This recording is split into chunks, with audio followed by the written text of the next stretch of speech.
सर्वेभ्य नमो नमः। तो आज हम जो हमारे सिलेबस में प्रत्यय लगे हुए हैं उनके बारे में पढ़ेंगे। तो हमारा जो पहला प्रत्यय आता है वो आता है मतुप प्रत्यय। हमारा सबसे पहला प्रत्यय क्या आता है? मतुप प्रत्यय आता है।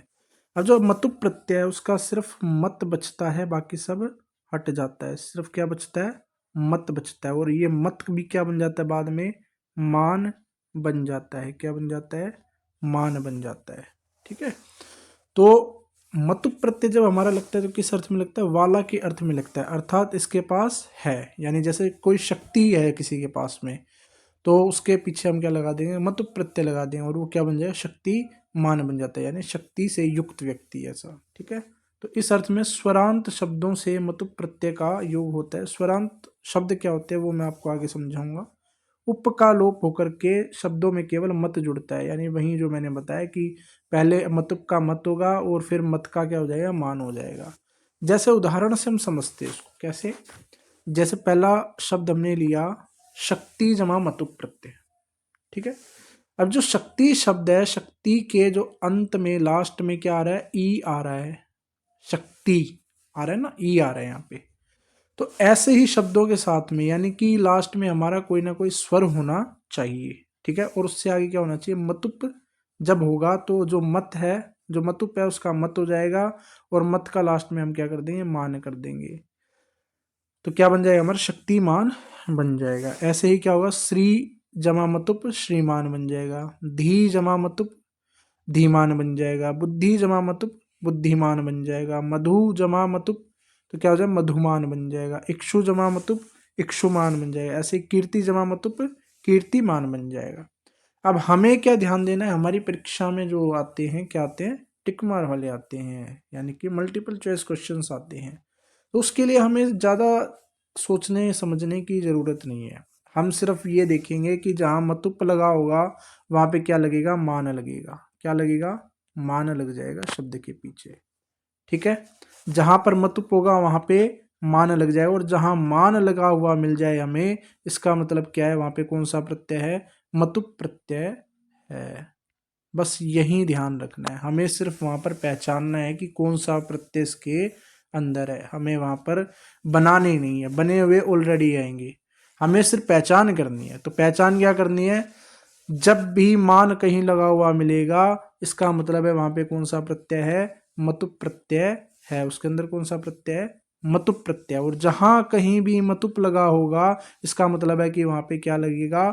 मान लगेगा। बस इतना सा हमें याद रखना है। जहां पर मान है वहां मतुप है, जहां पर मतुप है वहां मान है। बस इतनी सी बात याद रखनी है, इससे तुम्हारा आंसर आ जाएगा। बस अब इससे अगला प्रत्यय हम करते हैं। इससे अगला प्रत्यय है ठक प्रत्यय, जो कि ठक का क्या हो जाता है? इक हो जाता है। क्या हो जाता है? इक बन जाता है। ठीक है। शब्दों से भाव अर्थ में ठक प्रत्यय का विधान किया जाता है।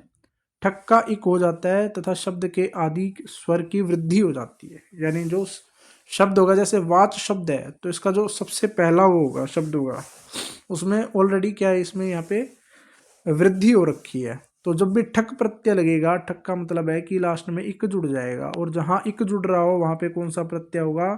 ठक प्रत्यय होगा। ये याद रखना है बस हमें।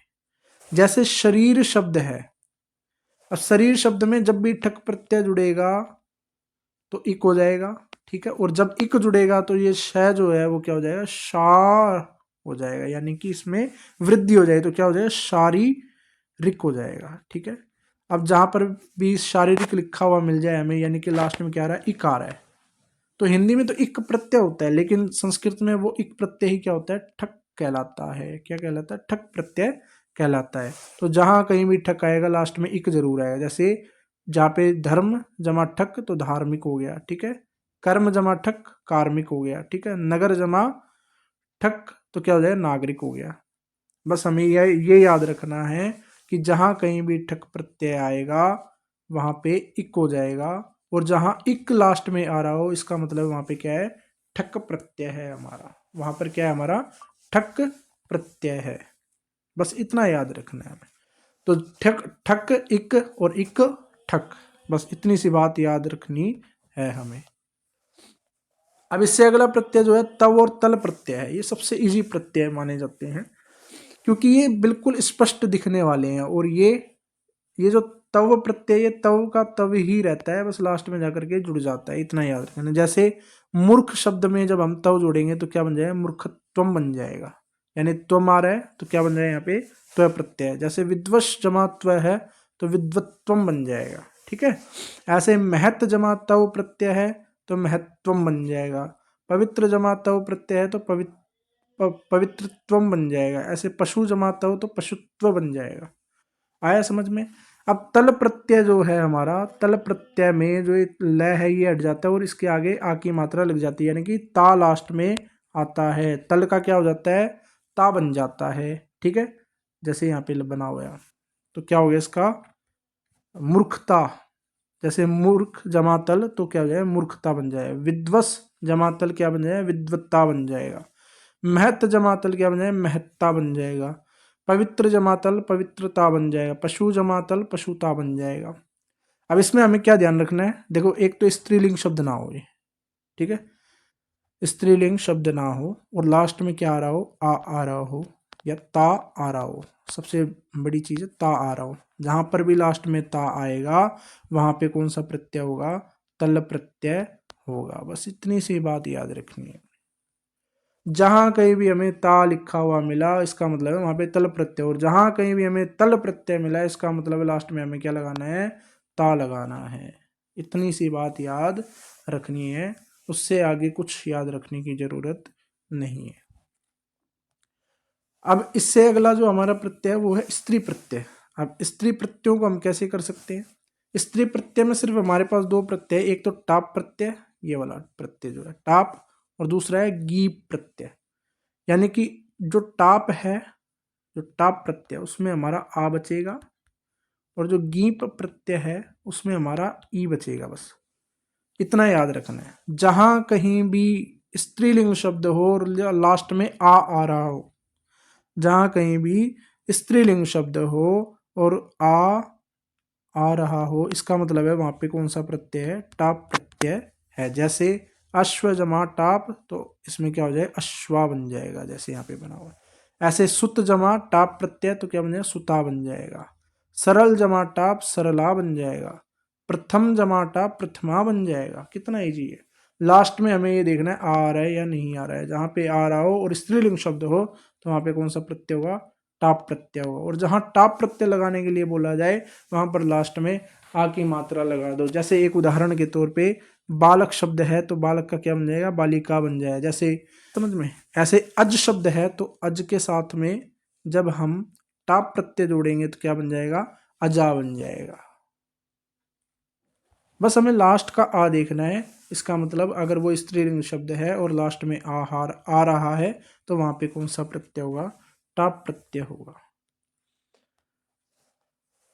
अब एक गीप प्रत्यय आता है और ये सबसे इजी है। देखो जहां कहीं भी लास्ट में गीप प्रत्यय आए इसका मतलब है वहां पर सिर्फ ई बचेगा, और जहां कहीं भी स्त्रीलिंग शब्द हो और लास्ट में ई आ रहा हो तो वहां पे कौन सा प्रत्यय है, गीप प्रत्यय है वहां पे। बस इतना याद रखना। जैसे धात्री जमा गीप प्रत्यय हो गया, धात्री बन जाएगा। धात्री जमा ई प्रत्यय धात्री, तो तपस्विन जमा गीप प्रत्यय तपस्विनी हो जाएगा, गुणिनी हो जाएगा।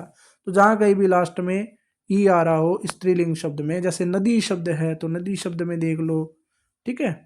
इसी तरीके से हमें सब चीजों में देखना चाहिए। जैसे देवी शब्द है, देवी शब्द में भी क्या कौन सा प्रत्यय हो जाएगा, गीप प्रत्यय हो जाएगा। बस इतना याद रखना है। जहां पर ई आए वहां पे गीप, जहां पर आ आए लास्ट में वहां पर टाप प्रत्यय, ये दो स्त्रीलिंग प्रत्यय है और इनमें से क्वेश्चन जरूर आएंगे। बस इतना हमें याद। प्रश्नों को आप देखें, स्वयं से देखें और इनको करने का प्रयास करें। धन्यवाद।